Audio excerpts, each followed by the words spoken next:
a start here. Thank you all for coming back. Gee, I'm starting to feel like your family. It wasn't too long ago that I saw you. Really. You know what's so nice is 99% of the time, every time I do a workshop up here, it's always the same people. It's really remarkable to me that it's always the same people that keep coming back. I'd like to thank you for that. Today, I wanted to do something a little bit different. Usually, you come in here and it's like the mad dash of textbook crash course, you know, all sorts of things thrown at you to your information saturation point. And it's more like a college lecture than something you can relax and enjoy. Today, I would like to run it a little different. We still have our overheads and that kind of thing. But today, in fact, when I was coming up to do the Kathara Healing workshop, we decided to throw this in as something that could be more experiential and more personal, where I would share a little bit about my personal experience rather than the downloads of knowledge that I keep getting. I would be able to share with you on an emotional body level some of the things I've experienced because they relate directly to your experience as a being here.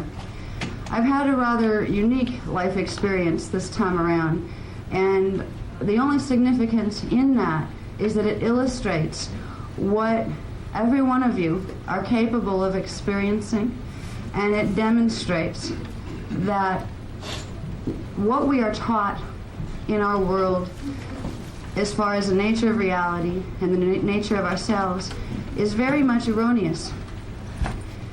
I was very fortunate in the life path that I had this time around because I was able to reclaim my eternal self. I'm very fortunate to have my incarnational memory open and to understand that that's a simultaneous phenomena of parts of myself in different space-time vectors doing their thing. These abilities aren't unique to me. They're a part of you that you all have that's dormant, and you've been around enough in the workshops to know that. What I would like most to do, and there's two things, two techniques primarily. We're going to throw some other ones in there too today. It's going to be mostly experiential. But there's two things that I would like to try to help you discover in yourself.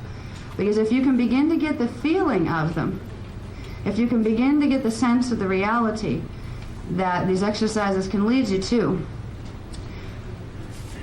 it will cover 1,000,000 words, what you could learn through 1,000,000 words or more. Every one of us has dormant in our bodies the memory of the fetal integration process. When our consciousness in this life entered the frequency wave spectra that would become our manifest body here, that memory is available if you know where to look for it. One of the exercises we're going to do today is to go to the body area where that original memory of integration is stored. And we're going to try to stimulate that memory into activation. Because if you can start to even feel the emotional qualities associated with the fetal integration process, you will start to feel very intensely the eternal reality of yourself. It will not be a belief anymore that you came from elsewhere here. It will be a certainty and an absolute knowing. Once you realize and fully feel it emotionally that we came from elsewhere, that our consciousness is not at all dependent upon its connection to a body pattern, you begin to expand into the real eternal nature of your being. A lot of us come to spiritual seeking type paradigms to try to get us back to that knowing. We're coming to help ourselves remember, because somewhere in there that memory is driving us forward. Because if we can remember it, believe me, it makes a huge amount of difference. Because all of a sudden you don't perceive yourself anymore as a little self that's defined by the contours of society or what your parents told you or what your socioeconomic status is. All of a sudden those things become completely and totally irrelevant.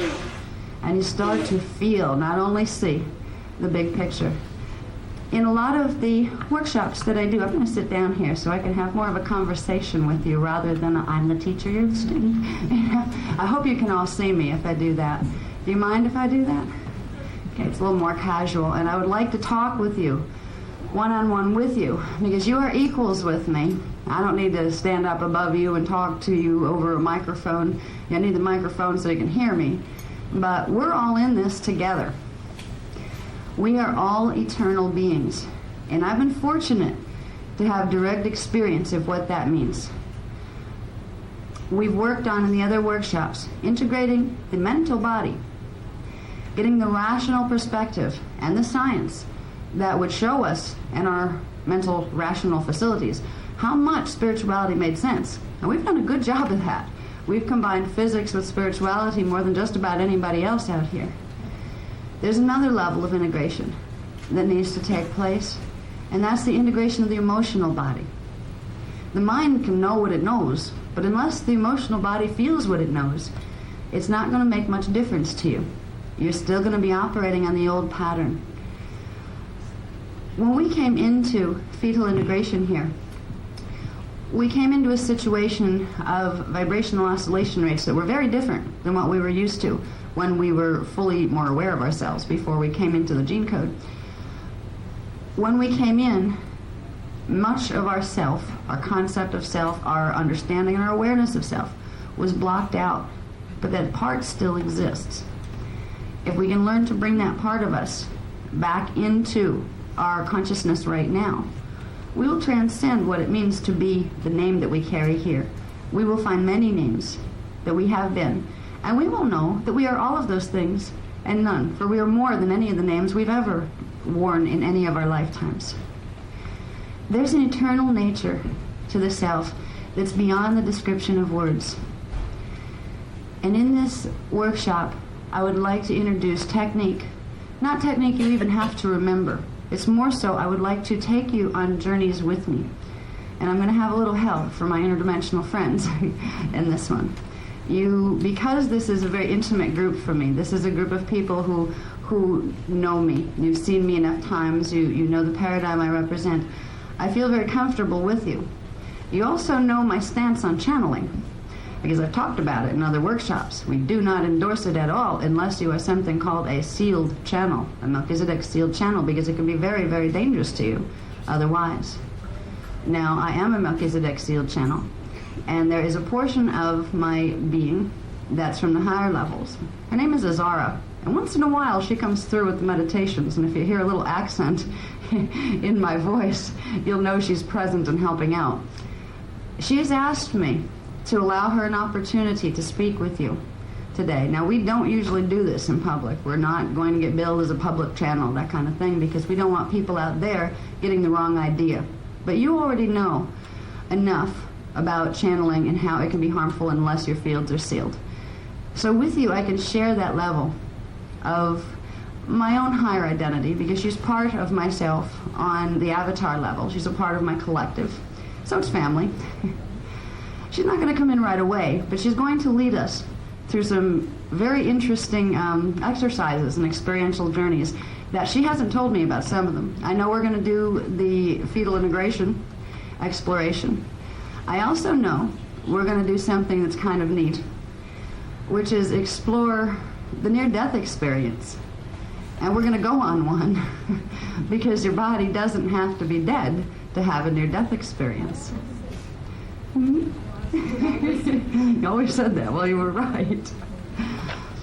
We're in a culture that, it's so funny. This group of people is wonderful because you are so advanced compared to your average person running around out there with a PhD that it isn't funny.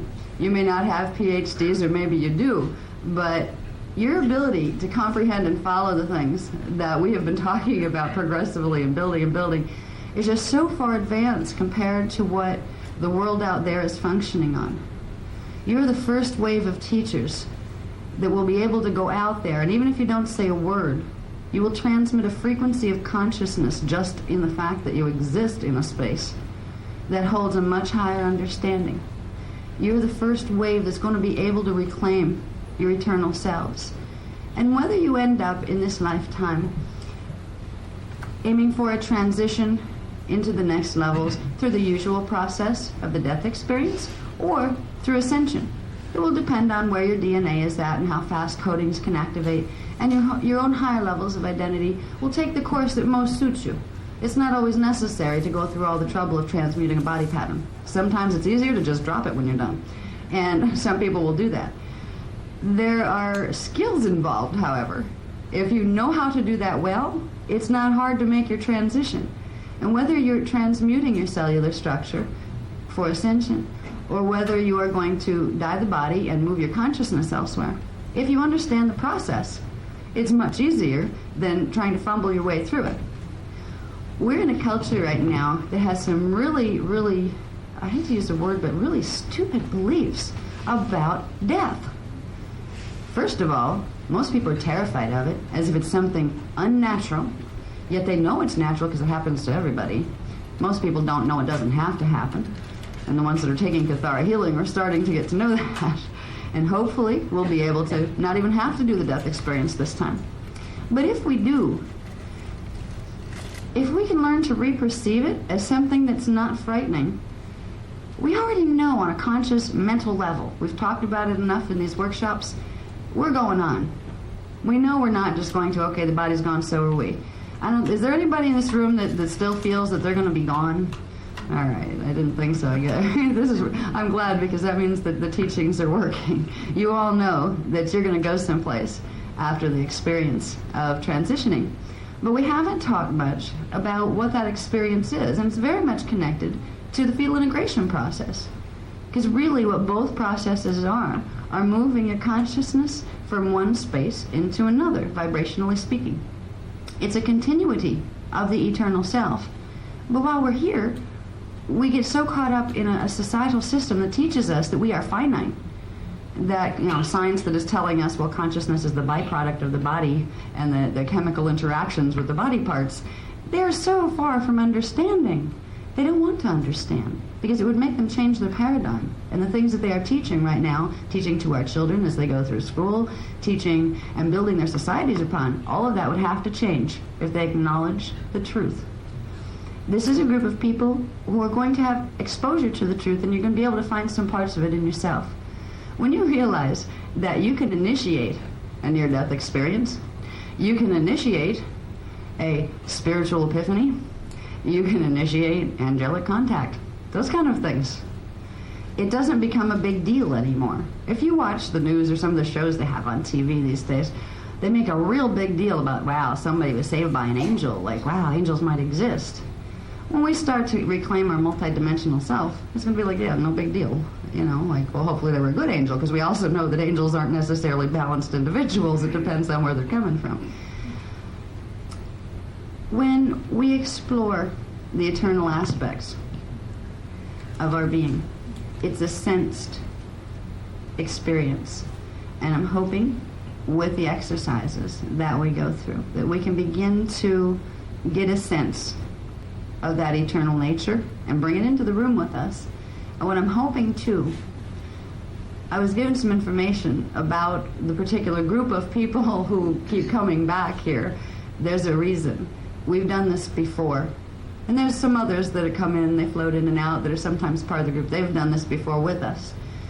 This particular group of people knows each other on the higher levels.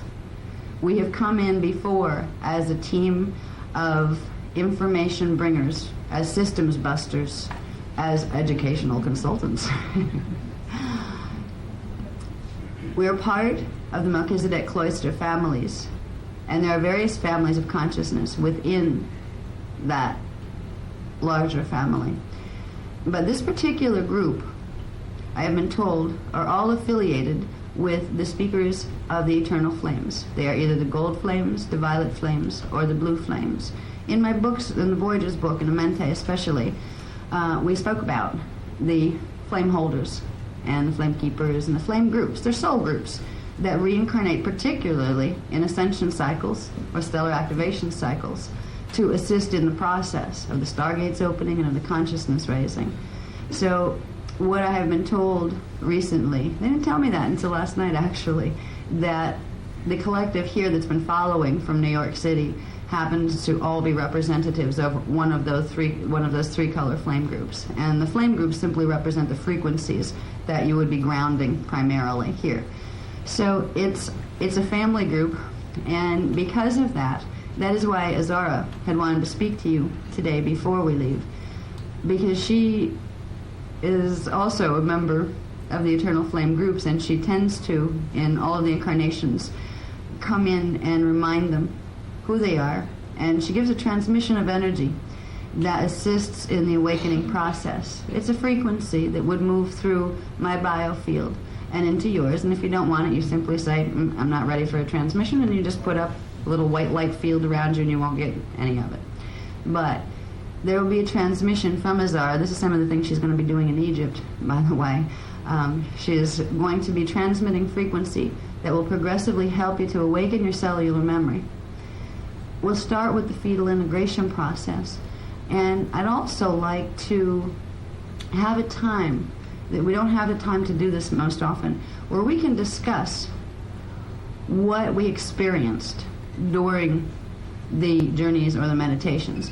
This group is so big that we usually don't get time to sit around and chat about, well, gee, I felt this, and what does that mean, that kind of thing. And I would rather this time than have it be me talking at you. You know? Hello? I would rather... Am I interrupting? I would rather be able to have us discuss with each other what we're experiencing and what it might mean. There's probably enough time, if we do this right, and I don't spend a lot of time, transparencing you to death and that kind of thing, where we can start to get to know each other. And in getting to know each other a little bit, you're going to find a little more yourself. There are relationships that exist between the people in this room, even if you haven't known each other in this lifetime. Each of you have a piece of... There are relationships that exist between the people in this room, even if you haven't known each other in this lifetime. Each of you have a piece of memory that goes with the last stellar activation cycle. And each of you has a memory imprint that has served as the core from that cycle onward, over which all of your karmic pattern has manifested.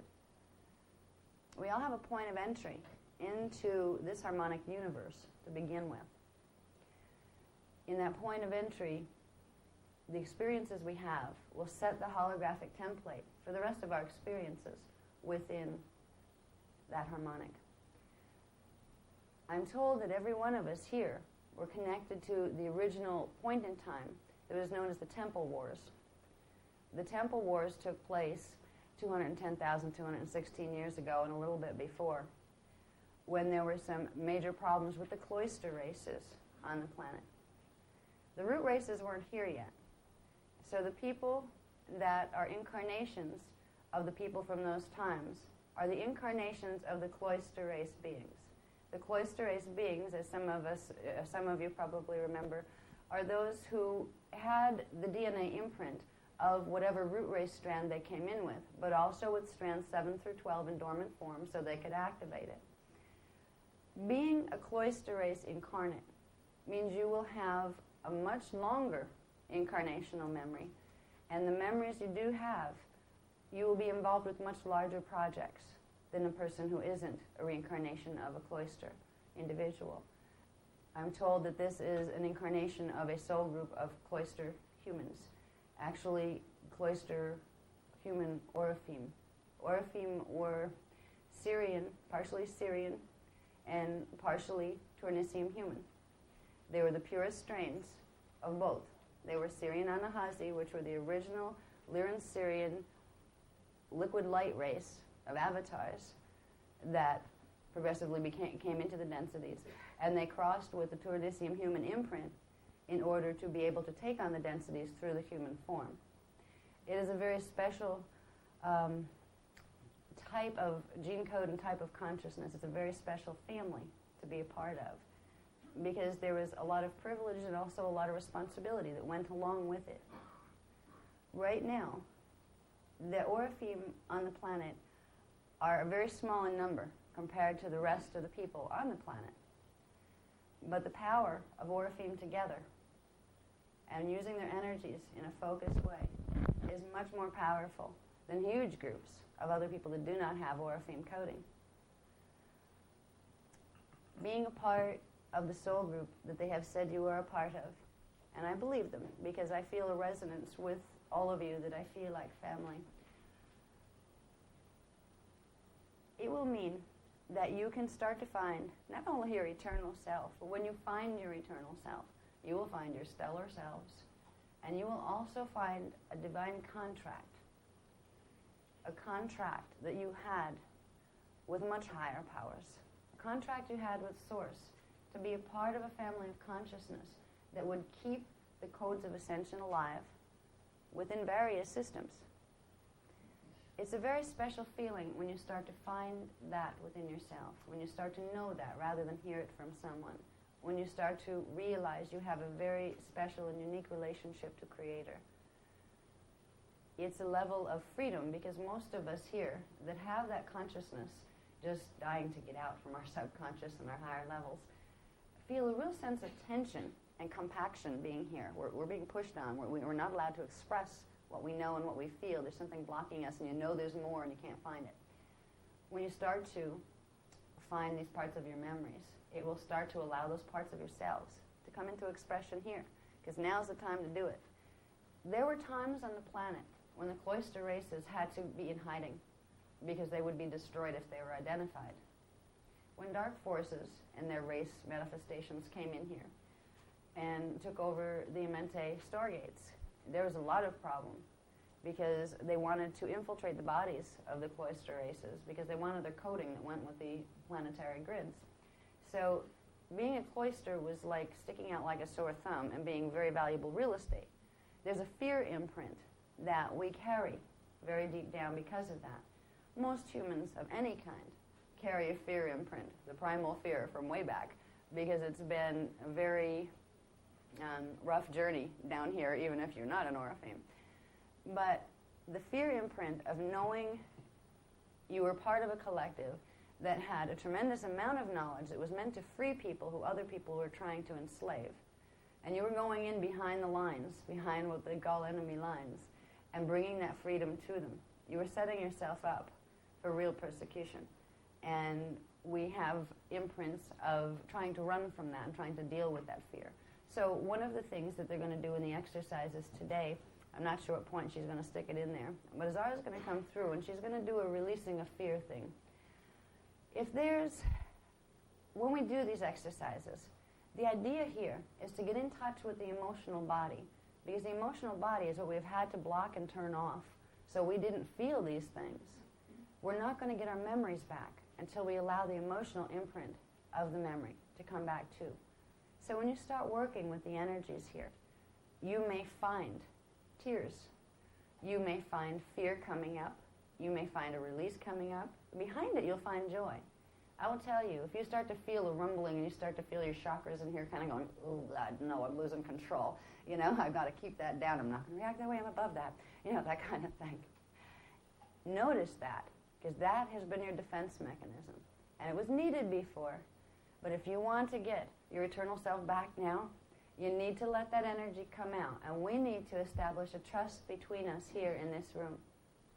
There's quite a few people here. It's a big group. It's not a little, 10 people sitting around deciding they're going to be friends. No, it's probably more like 60, maybe 70 people sitting around deciding that we're going to be friends. And whatever goes down in this room, let us care enough about each other to leave it here and to respect it as sacred. If you see the person sitting next to you crying, don't you dare look at them with an attitude of like, well, I'm not that moved. Because somewhere in there you should be. And if you can't be moved and you can't feel, they're actually ahead of the game.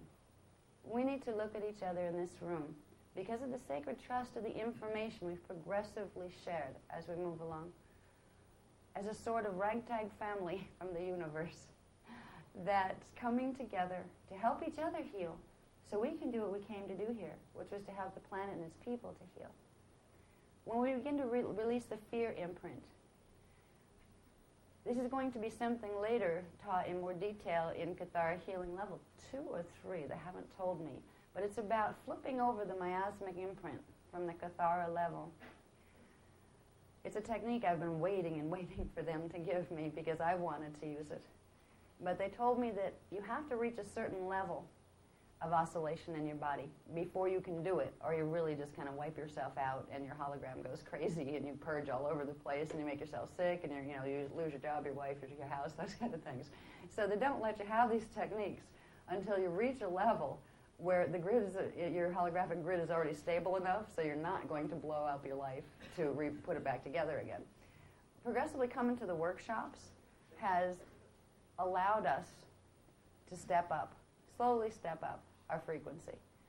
So even the people who are relatively new to this, you wouldn't be here if you didn't have a consciousness that resonated to the morph field of this group. We transmit whether we know it or not, and this group serves as an entity whether we acknowledge that or not. And it transmits frequency, and there are some people who will have the receivers and some people who won't have the receivers to pick up that frequency. The people who do not have the receivers for this frequency will not show up in this room, ever. The fact that you all show up in this room means you have a similar set of what's called aparthi. That was a new word they introduced in the Kathara healing stuff that I've been getting since the last workshop. The aparthi are frequency receivers that are within the second level of the Kathara grid, within the crystal seals level. They draw in frequency and they modulate frequency. And they're responsible, actually, for us seeing certain frequencies and not others, which allows us to see space between objects rather than a solid unified field that's really there. By modulating frequency and blocking out some, right here there's frequency that our aparthi are blocking out. So we perceive nothing there. It gives us the illusion of space within the hologram. Now, we'll get into more of that when we get into, some of this is going to be sent to you in the supplements for the Kathara Level 1. The important thing to know about the aparthi right now is that they have brought us together. If we didn't have those same type of receivers in our morphogenetic structure, we wouldn't be sitting in the room. And that goes for any group of people. Imagine what's happening at like a Mets game or something. There's a lot of people with a lot of receptors that are pulling in the exact same frequency. This group is pulling in a higher frequency. We need to be able to unwind a little with each other and allow each other the space to do whatever the healing is that's necessary. If we can generate in ourselves through the exercises that will be given and through the frequency transmissions that Azara will send through today, if you can feel, allow it to happen. Don't be embarrassed because you're in a group, a public group. Let's for a little while not look at this as public. Let's look at this as a regathering of some very, very old friends and family that are here to help each other heal. If you can't feel an emotional response to the transmissions, there's a blockage. Because these transmissions that will be given by Azara are meant to release the emotional body seals. So if you find you cannot respond with emotion, there is something that needs to be worked on, that's all. But realize the appropriate response to the frequencies that will be transmitted is feeling. So those of you who feel, I need to let that out, feel free and safe to do so. This is part of the healing. We're going to do something called flipping over the miasmic grid somewhere during this session. I don't know the sequence yet. It'll be revealed as we move along. It's kind of live, live from above. We're going to take the Kathara grid that we've learned about in the body, and we're going to find the miasmic imprint, which looks like a dark version of the same thing. It's structured the same way with the 12 centers. We're going to find it in the body, and we're going to separate it from the main Kathara grid in the body, and we're going to reverse its polarity. This is a technique I don't even know yet, so it's going to come through live, and you'll probably hear it before me, because a lot of times I usually will not do trans-channel, simply because it stresses the body out, and it's really not necessary. But once in a while, some of the other parts of my avatar collective like to communicate with people here. And with Azara, our coding is very similar, so she doesn't do a lot of damage. She's going to come through and walk you through this, so you will probably be able to tell me how it's done when I get back, because this time you will be able to see me do a trance thing. And it's because I don't consider this a public group anymore. I consider this a group of family and friends reuniting. So I think we'll start. I have some Mylars here, some transparencies that I can use. But most of the stuff is stuff you're already familiar with as far as words go. Cover a little bit of it before we get into the technique. A little bit of the idea of what about this stuff about the veils. We call this workshop Beyond the Veils. Why? Okay. So get into what are the veils. The veils is used to describe the boundaries of perception that separate us from our eternal nature. Now this stuff here, this is in the little chart packs, little cheap chart packs. They're not very big, and they're probably, I think there was like $6, so if you want them, they're there. You will get this information. It is a reminder of what you already know, but it can be a helpful reminder. If we realize that most of society is lost within the distraction of our outside circumstances, and we have lost our power because of this, we have created a world of sickness because of this, we will begin to value ourselves as people questing to reincorporate the eternal self. We're going to be people that other people are going to have a hard time understanding if we really reveal who we are and what we know. You start talking to people about the fetal integration process, and unless they're ready to know about that, they're going to think you're absolutely off your rocker. That's okay, let them. In the chart packs, we'll get into a basic rundown of the distorted nature of our beliefs, what we've been taught about ourselves, what we've been taught about the world. How many people here, when you were growing up, were told more about your limitations than about your potentials? Yeah, 99% of us were.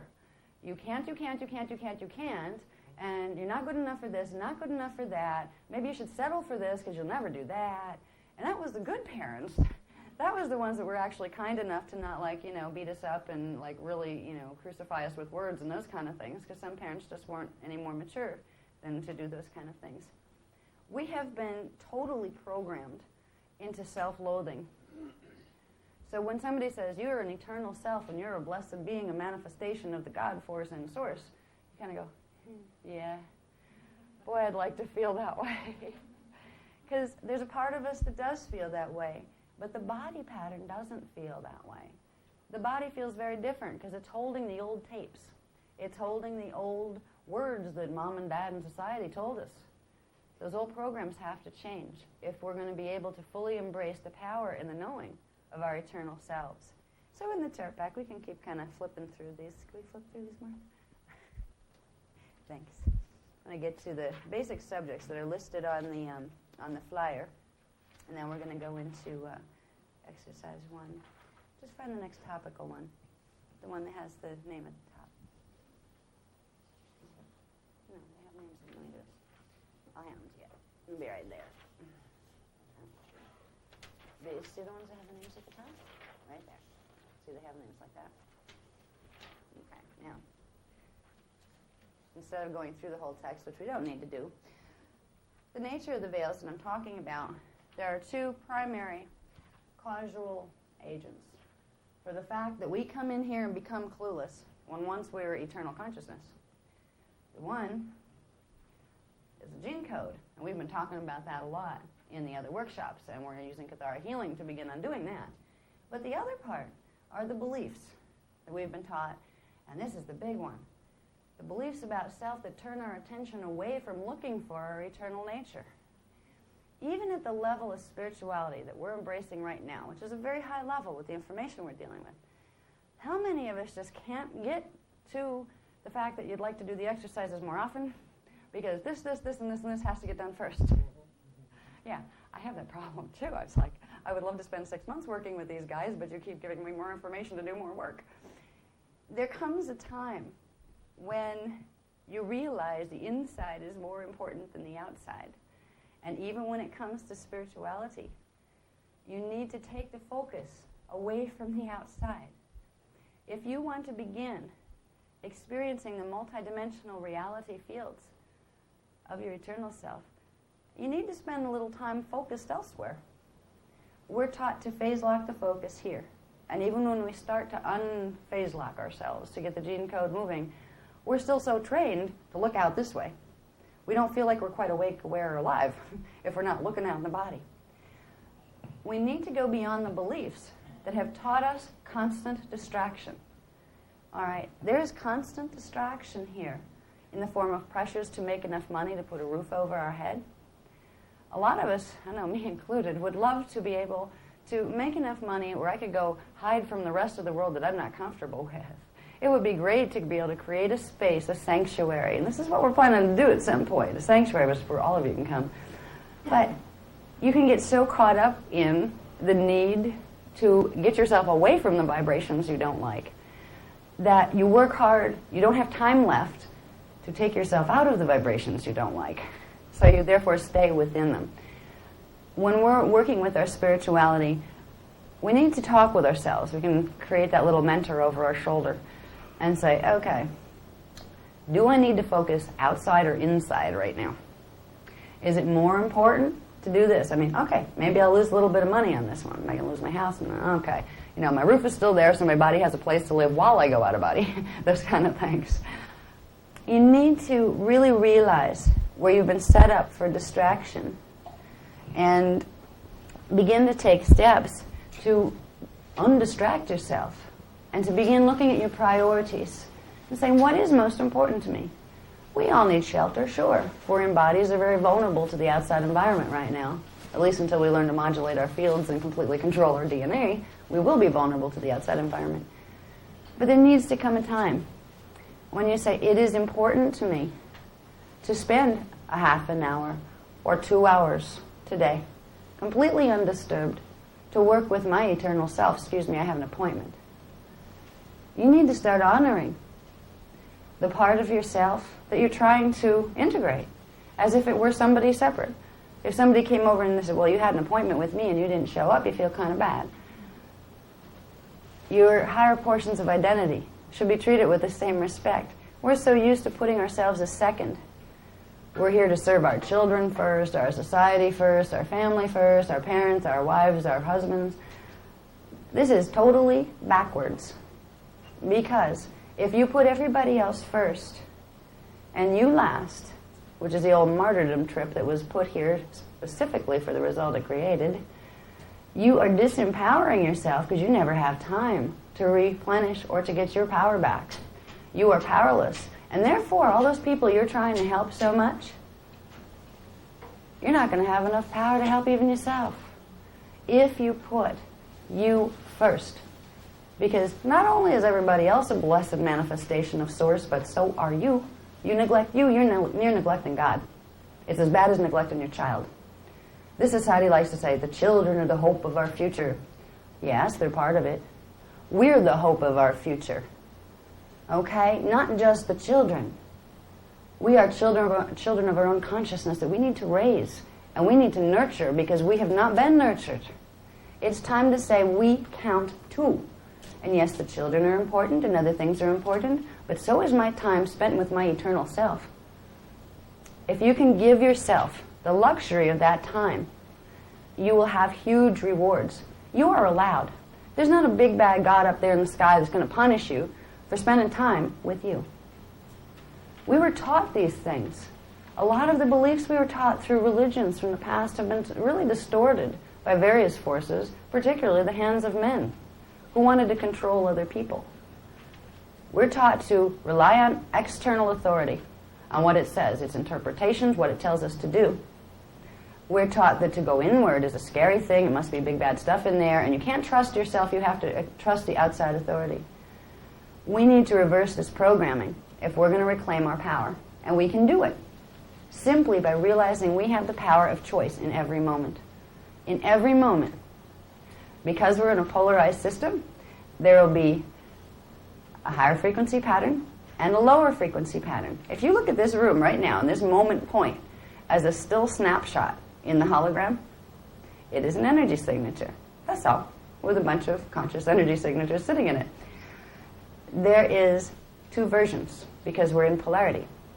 There is the part that oscillates faster and its counterpart that oscillates slower.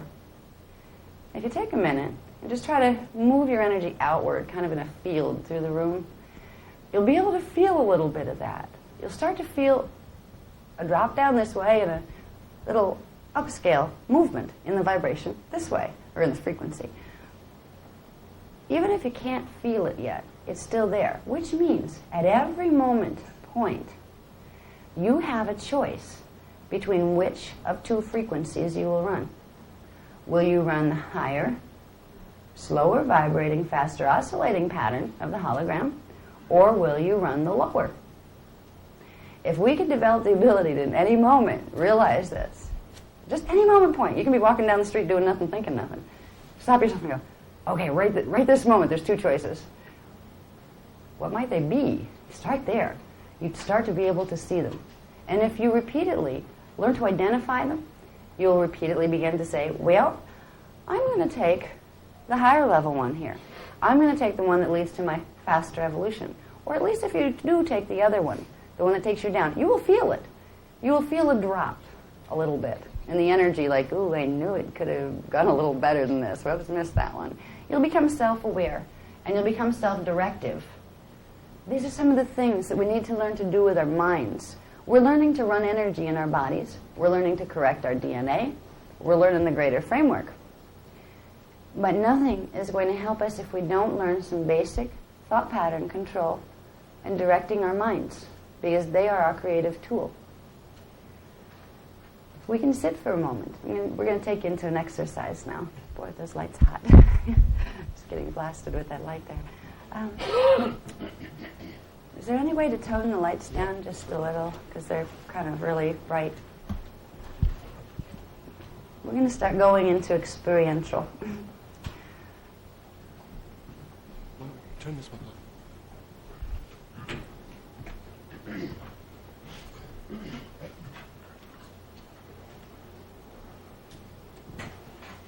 As soon as I get the lights out of my face. Thank you. That helped a lot. Okay. And I do believe you're going to get your first introduction to Azara. So it's not some, big dramatic, head goes back, strange sounds come out and like, bang, there's an entity there. We're much more subtle than that. We just kind of shift and all of a sudden I have an accent. And all of a sudden when I come back I won't know what I talked about until I talk to her later. So. Yeah, Azara is coming from, she comes through the 12th dimensional frequencies, but she's part of my Rishi collective in harmonic 5, the 15, 14, and 13. So she's just part of my collective. We all have a Rishi collective. You can learn to, once you get your field sealed, where you don't have to worry about anything else messing with you, you can channel your own family from the higher levels. Family's okay because you already have the coding within the DNA and within the body pattern where it's not going to harm you to move part of your own Gestalt awareness into yourself. But the parts, there are levels that we haven't gotten into in structure of things as far as how the Rishi creates levels of avatars, and they create levels of oversouls, and then every oversoul creates 12 souls, and every soul creates 12 incarnates. It's a big family we're dealing with here. And not all of us have the same pathway as far as who is whose incarnation. It's more like, with Azara, she's more like a cousin than a sister would be, incarnationally speaking. All right, she's not of my direct soul matrix. It's several levels up before we have the connection. But she's still part of my soul family, or my greater soul family. So Azara is a neat perspective because the last time she was in manifestation was a very long time ago, as far as her moment points and memories of where she left manifestation from. She became an ascended master and just stayed up there. I came back down, but she decided to stay. And she communicates with various others. I've actually run into about 9 or 10 different people from different parts of the country who are like, oh, you're in contact with Azara? I've heard of her too. They've heard of her because she does communicate with other people. And some of the people in my New Jersey group, the little group that was the first classes, have started to channel her. They've got their, they're sealing on their channels, so they're safe. And she started to communicate with them. So she's a live one. She's very lively. And usually when she introduces herself, that means that if you would like to chat, she will work with that with you. You don't have to worry about her harming your fields. You've already been taught something, at least those of you who were at the Kathara Healing Workshop. You were taught how to create a 12th dimensional seal on your fields. Okay? If you have any doubt at all, when you're in a room with somebody who's channeling, whether you can trust that or not, it's nothing personal. The person who's channeling shouldn't take it personally. But if you feel a need to make sure you're safe, activate your Maharic shield and run your pillar. Therefore, if it's not a higher thing, it's not going to be able to do anything to your field. So you're safe. So we taught you ahead of time, before we exposed you to anything, how to make sure you were safe. So you could feel out your own comfort zones. I'm not saying, come follow me, you have to be, think of Azara's okay, you don't have to like her, but it doesn't really matter. You are safe, you have the technique already to make sure that there's nothing here that's going to harm you. Usually when she comes through, there's something special she wants to deliver, a transmission, and usually words behind it. So we're going to have this is kind of weird. She's put me on the spot with this, because I told her I do not want to do public channeling, and she keeps saying, well, this isn't public anymore. So I'm going to take it on that and take it on faith. We're going to begin with a simple exercise of beginning to feel the polarity of the frequency within the hologram of the room that we're in, where there's those two levels, the one that vibrates slower and oscillates faster, so it would be the higher frequency, and then the one that is the lower frequency. There are two distinct wave patterns that make up this holographic moment that we're experiencing. So we're going to take you for a moment into a focus of attention. Usually we take you into your head. This time we're going to take you someplace else, away from yourself for a moment. We're going to take you, if you can visualize, the center of the ceiling and the center of the room.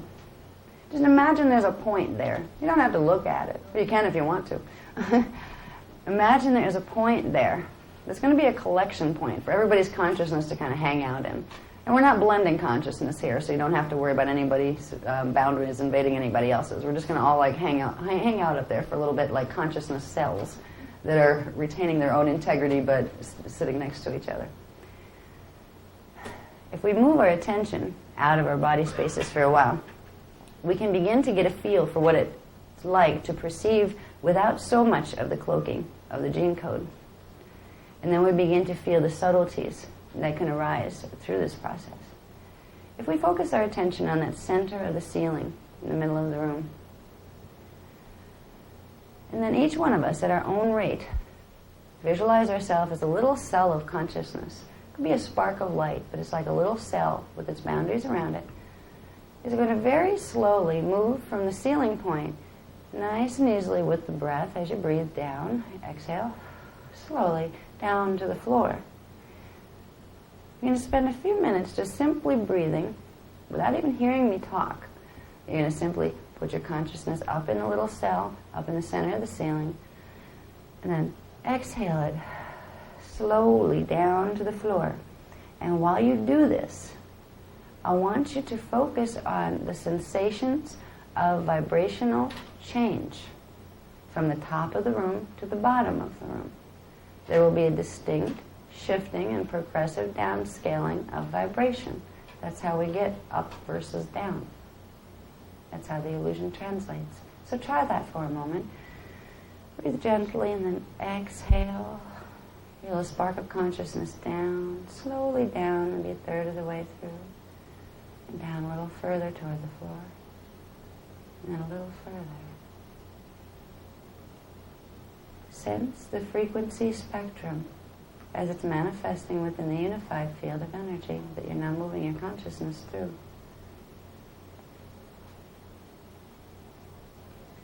Once you get a little feel for even a little bit of shifting between your focus at the top of the room and your focus at the bottom, and put your focus of attention down on the bottom, on the floor. And this time use the inhale breath to slowly inhale your focus of attention in its little consciousness cell upward toward the ceiling. This time, you're going to scan from the bottom up. You're going to feel the modulation in the frequencies as you move from the bottom up to the top.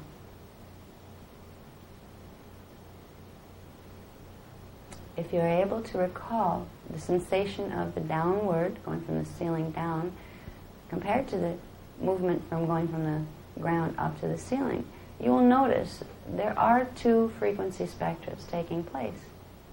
And what you'll also notice is the top part of the first one is the same as the bottom part of the other one. There are crossovers in the frequencies that are called frequency subharmonics. And it's through the subharmonics that we're going to be able to make a distinction between which part of the hologram we're going to manifest, be it the one that takes us into higher frequency or the one that's a lower spiral that takes us into lower frequency. Now, simply being aware of the fact you're dealing with spectra, wave spectra, in the room, in the unified field, will give you an advantage of being able to identify that wave spectra. This time I want you to move your consciousness to a point in the middle of the wall in the back of the room. Picture everybody's little points of consciousness going flying back to the wall and to the center point, making a little dot on the wall. But we're still separate, we're not merging consciousness. Now use your inhale and draw it back to you.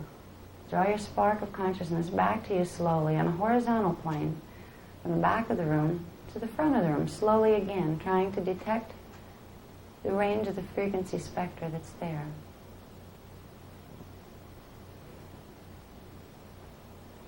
On the horizontal plane, you should notice an oscillation that seems to run through the whole spectrum.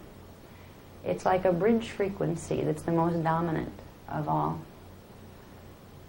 It will be the first and most pronounced thing in frequency you will begin to feel as you do such a scan. When you find that frequency modulation zone, that's the space you need to put your consciousness in to differentiate between the higher and lower frequency field. So using this concept, we're going to bring our attention back into our heads, and we're going to hold in mind the image of a little wave line drawn in energy that represents the frequency modulation zone, the point from which you can perceive both polarities without being caught in either of them. You can envision this in any way that comes natural.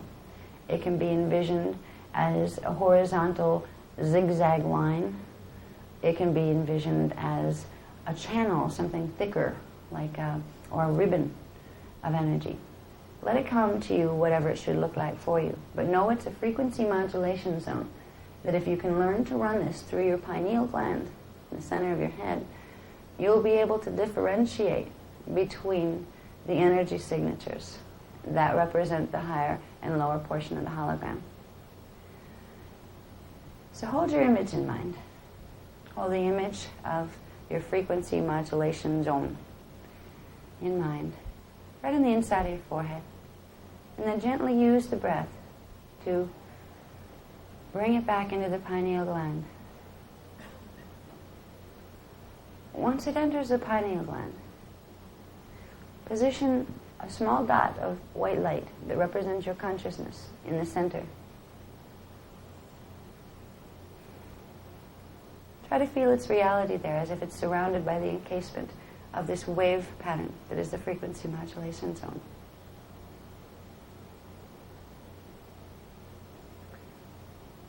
Now, from the position within the pineal gland, you're going to use your little spark of white light attention as a projector, just like a movie projector would work. And you're going to use the inside of your forehead as the screen onto which you're going to project an image. The image is going to be in response to a request that you're going to give your eternal self. And that request is going to be, allow me to see now the polarities. Allow me to see now the polarities as they exist in this moment. Once you give that command, either by intention through direct cognition or by using the words, gently breathe and exhale out the little spark of light as if it were a beam coming from a projector of a movie camera. And see it going upon the screen that has been black, but now it is turning into color and light on the inside of your forehead.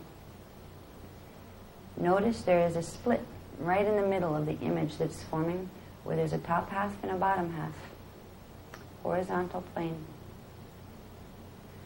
On the top half, we'll register a higher frequency pattern, and on the bottom half, a lower frequency pattern. With any moment point, you can take the image of the now as it's held within morphogenetic form, which is the energy that it is about right now. Inhale the energy into your body and project it out onto the screen and get an automatic response of two polarities forming. It will take a little while to get inner vision on it. First, it will be a sensed feeling of frequency breaking. The sensed feeling of the frequency splitting is all you need to be able to begin sensing in any moment point which is the higher path and which is the lower path, implied by the fact that you are in polarity. Simply by splitting the frequencies, you'll be able to identify the upward spiral and the downward spiral of consciousness, your path of evolution and your path of de-evolution in any moment point. The more you play with this little exercise, the more you will be able to project it later in other exercises, project it along lines of future development as far as setting goals and priorities and what's right for you and what's not right for you. You will be able to use techniques like this as a part of your interior guidance system, a way to have your higher parts communicate with your parts down here to begin opening the doorways. Now that we've begun frequency modulation a bit and studying a little bit about the different feelings, the different sensations that are created by the different frequencies, we're going to go on a little journey. And it's a very special journey. This is just the first journey, because before we leave today, we're going to go back even further than this one. But in this one, we're going to go into our point of entry, our fetal integration process. This is a very precious, sacred, and moving memory for most people. And it is also a very painful memory for most people, because many people, when they went into fetal integration, had individuals in the higher dimensional fields whom they were very connected to and loved very much, and they had to leave behind temporarily when they came into integration here. They had more of a connection there with your higher dimensional family of consciousness. So you may, when we go into the memory cells where fetal integration is stored, you may find a sense of relief, but also a sense of tremendous sadness that you, as an incarnating infant consciousness, your consciousness was big, but your body was just small, began to feel the loss of yourself and what that self was connected to, because you knew you couldn't fit all of you into that body right away. And you knew that you would begin to feel distant and distant and distant, till the voices and the whispers of those you held most dear couldn't be heard for a while. You will also remember, and we will take you through several stages of the development of the fetus, and every one of you will have had a little bit different process. Some of you may have come in very, very close to conception within about 33 days, because you cannot come in. You can come into the astral field, but not into the physical field until about at least 33 days before the fetal pattern vibrates fast enough, or actually vibrates slow enough and oscillates fast enough for you to put your higher moving consciousness into it without blowing it apart. But you will each have come in at a different time and a different stage, under a different set of circumstances. Some of those will have been joyful circumstances of the unification of an energy field that was created by two parents who loved each other dearly and felt great joy in each other's presence. For in the cells that will become your fetal pattern will be captured the essence of your parents' coupling. And if it was a coupling of joy, you will feel an imprint of joy as your consciousness began to integrate with it. And if it was an imprint of sorrow or indifference or coldness, you will also feel that, and usually your own resistance to that as an incoming soul. So it will be different for everybody when we go into this process. Some people might feel like crying, or whatever you need to do. Even screaming, if you need to scream, go for it. Might as well, we're all family. They do primal therapy and people release all that stuff, so whatever you need to do, if you start to feel the reality of this fetal process, which you should, once the memory is triggered in the 8 cells, the first 8 cells of creation at the base of your spine, is where that memory is stored. It's stored within the Kundalini spirals that are dormant until you begin activating them. And we're beginning to activate them now. We're beginning to activate them with the DNA work we're doing and with the information we're taking in that triggers the activation of the DNA. So we're going to go on a journey into the base 8 cells. And we're going to find our point of entry. But first we need to know that we're safe to do this. Because here's where you'll find your primal scream for this incarnation. You will find a part of you that reacted simply to the changes from going from consciousness to heavier consciousness that is a biology. Most people don't carry, in this time anyway, do not carry a really joyful fetal integration experience. It's a level of pain, and that's why we're getting to it. Because if you want to heal, and you want to find your eternal connection, you need to clear out the pain and work past it and transform it into something else, which you can. So we're going to go on a journey now. And we're going to begin simply by focusing our attention on our pineal gland. And we're going to get into some emotional spaces in this one that we don't usually do in our more technical type of exercises. So to focus your attention in the middle of your head, the pineal gland. And just start to relax the focus for a little bit. We're going to try to slow your focus down now. I want you to really relax this time. I'm not going to rush through this at all. Begin with your feet. As you're putting your consciousness in the pineal, call to mind an image of your feet. And imagine them having a white light run through them.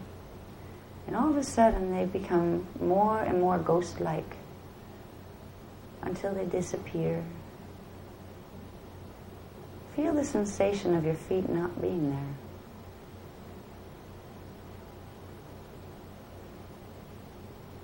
Now call to mind, in the middle of your pineal, the image of your legs. And again, imagine white light running through them. And they get less and less dense. You can feel the lightness coming through them. You can feel the particles spreading out. You can feel them becoming more electric. And suddenly, they fade like a mist that dissipates. And your legs aren't there anymore either. Feel the reality of having no legs there and it being no problem, for you are just consciousness. We'll work up now to the torso. Imagine the white light moving through the entire torso of the body, from the neck all the way down to where the legs are gone. Let it become less and less dense, more and more electrical. Lighter and lighter. Feel the lightness in your body until everything begins to dissipate like a mist, except for one dot of red energy that seems to remain down in the region of the tailbone. Allow that dot to remain there for now, but be aware that it exists. We will now allow our arms to disappear completely. Feel the reality of white light moving through the fingertips, through the hands. Feel it moving between the spaces, between the cells. Feel the light moving through, making things oscillate faster, making things grow less dense. Slow the breathing as you do this. Begin to feel the whole body metabolic rate begin to slow down. It is going into a different cycle. is going into a cycle of soul perception, which will allow you to see things that aren't available to the three-dimensional conscious mind. Nice slow breath. And feel the invisibility of the body parts you've made vanish. You still have your head remaining, and it's time to let that go too. Imagine light coming from all directions, from the outside into your head, into the skin, into the skull, into the brain. Feel it moving between the cells, spreading them apart, making them less dense, lighter and lighter. Let yourself get a little lightheaded if you need, that's fine. You'll come back. Take a sigh of relief. Right now, you don't have a body pattern to deal with. Right now, you are pure consciousness. And from this state,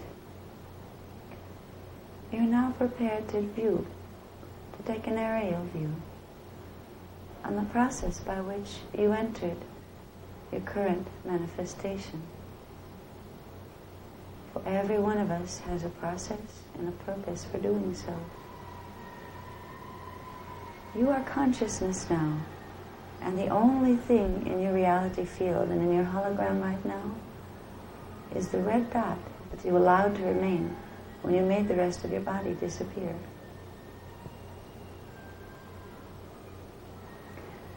Focus your attention for a moment and breathe gently and slow. Focus your attention within the red dot. And in there, imagine the image of a three-dimensional Merkaba star, the six-pointed Star of David, but in three-dimensional form, which gives it 2 extra points that pull out to give it dimensionality. So it's truly an 8-pointed star. When it's flat, you don't see the 2 hidden points that would be at the center. Imagine a three-dimensional Merkaba star in the red dot that's connected to the base of your spine. Imagine it begin to spin. Let it spin slowly in rhythm with your slow breath. Slowness is the key here. For through slowness of focus and slowing of breath, you will be able to begin communicating with the portions of yourself that compose your body consciousness.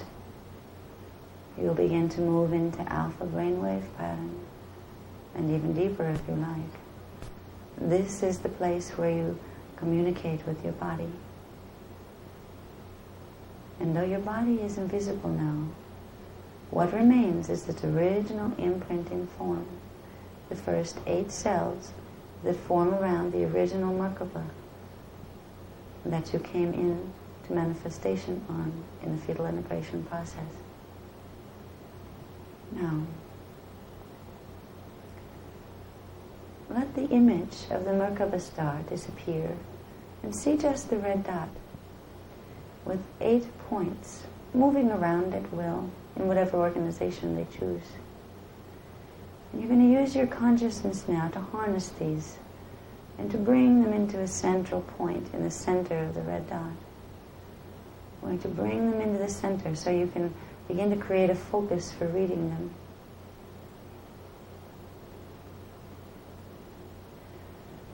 Within that center point of the red star lives the secrets of how you got here. And if you can remember how you got here, you'll remember why. Move your attention into the center dot and let it become a color. It will tell you what color it wants to be. And this will tell you what frequency you need to use. For color is frequency. Whatever color appears is the color of the consolidated 8 points that made a dot in the center of the red dot. Whatever color that center dot becomes, that is your key frequency for accessing your fetal integration memory.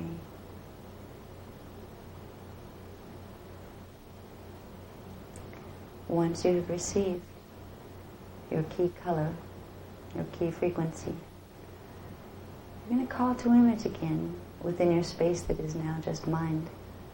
the image of the body. And you're going to remember what it feels like having it sit on the chair. Because now we need to use the frequency that we were given, the color capstone frequency, to open up the Kundalini spiral just enough to allow us to see and feel what our birth experience was about. So we will position a small dot, the color that we were given, within the center dot in the last part of the meditation. Take that frequency and place it directly at the place where the last vertebrae hooks on to the tailbone. And in that space, we will begin to make a band.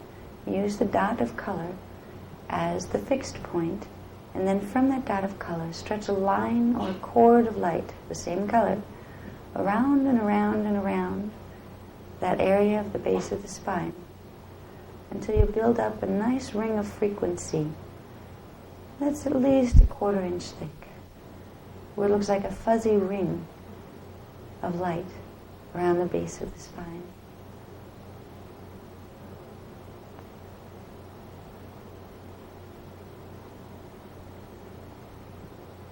Now, you're going to begin moving backward from where you are right now in the room. You're going to simply move backward by counting by tens, but starting with 50 or 60, depending on how old you are. Start with the nearest number that ends with 0 to your actual physical age. And they will count backwards. I'll start with 80 just in case there's anybody here that's made it that far. Start with 80 and breathe. We'll take another step back to 70 and breathe, to 60, breathe slowly, to 50, I won't rush this, to 40, to 30, to 20. Stop there for one moment and see if you can call to mind any feeling, image, or memory from the age of 20 years. It doesn't matter what memory. Just see if you can find yourself in your timeline there.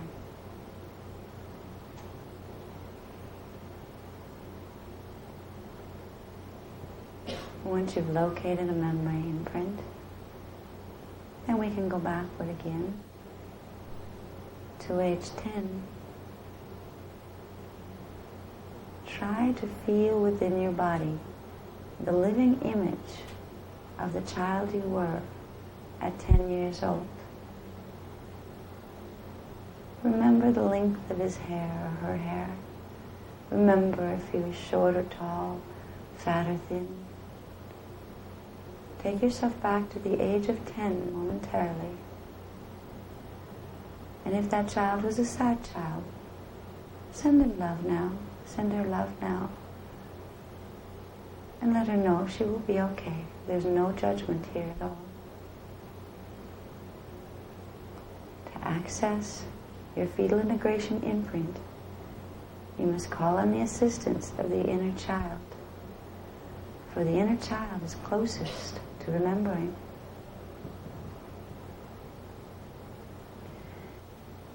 You found yourself around the age of 10. Try to take it back a step further, and this time to the age of 5. Try to remember your first experience, perhaps in a preschool or a kindergarten class. Any little memory of experience will begin to run the line of energy that takes you into that memory imprint. Try to maybe imagine yourself holding your pencil and trying to learn to write, or being scared walking into the classroom the first time. Embrace that 5-year-old child of yourself. Reassure it a bit if it feels insecure. Now, you're going to move back a little bit further. You're going to move back to a period of between 16 and 18 months old, which is an interesting period in development of babies. For some of them are beginning the walking phase and some aren't. Some feel the get up and go. Some prefer the crawl phase. Some just like to sit there and hang out. And you were one of those once. And somewhere in your cellular memory right now lives a full imprint of a memory moment that is alive in its own space-time right now, when you were and are right now that baby. Try to feel yourself either lying or sitting in a baby form. Try to remember the feeling of a diaper or something beneath your bottom.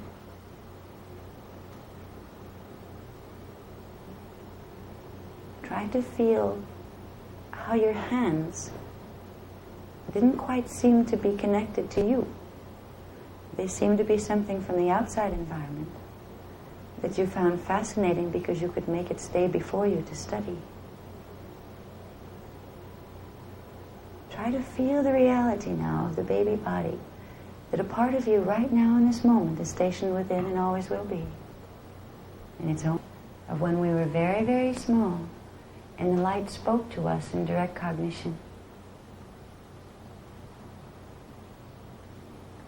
Try to take yourself back to a time when you were very small.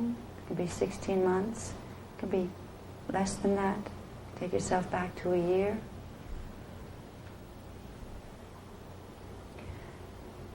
Try to imagine and remember the part of you that felt light coming from outdoors or because you were taken outdoors. Your first memory of being touched by light from the sun. Somewhere it's in there.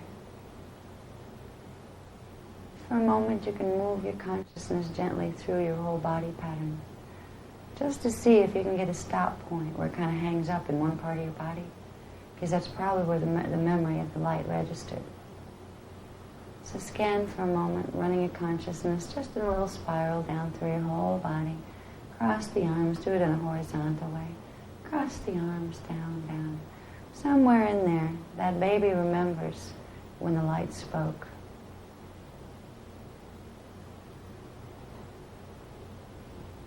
I find it down in my left hip when I look for that memory, but it'll be in a different place for everyone.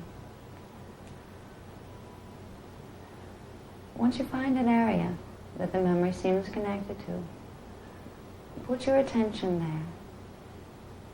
And imagine you can go into microvision and go deep, deep, deep into the cells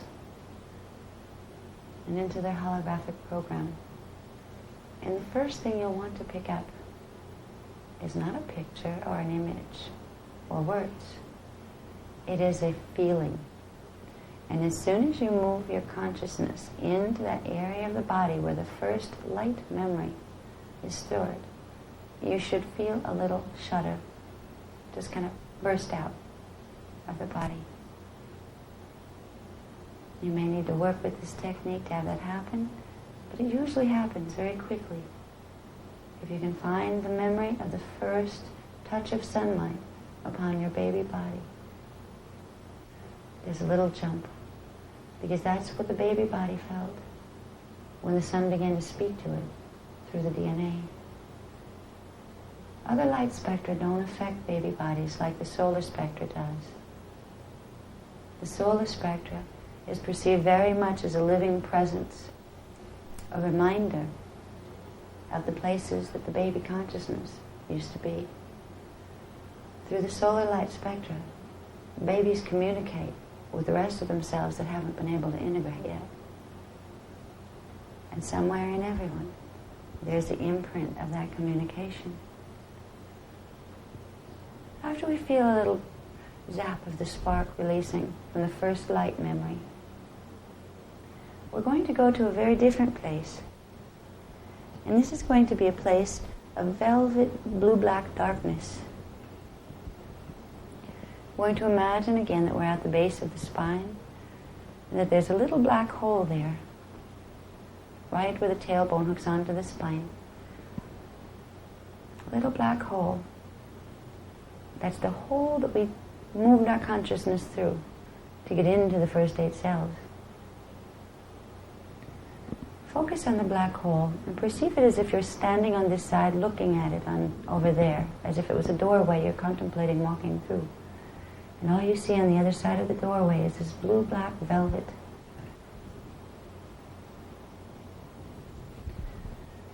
At this point, you're getting ready to reverse the process your consciousness went through when it came into fetal integration.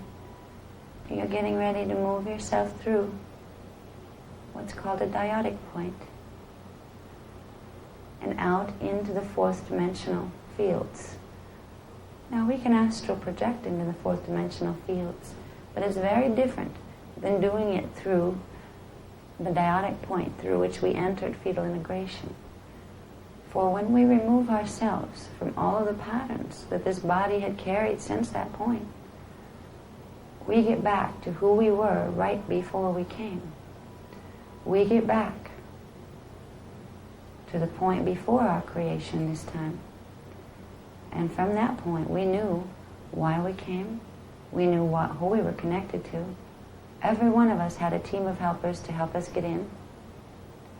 So we're going to look at this doorway, a little circular doorway that you can go through and into the blue-black area behind. And realize, before we go through, we're crossing a threshold.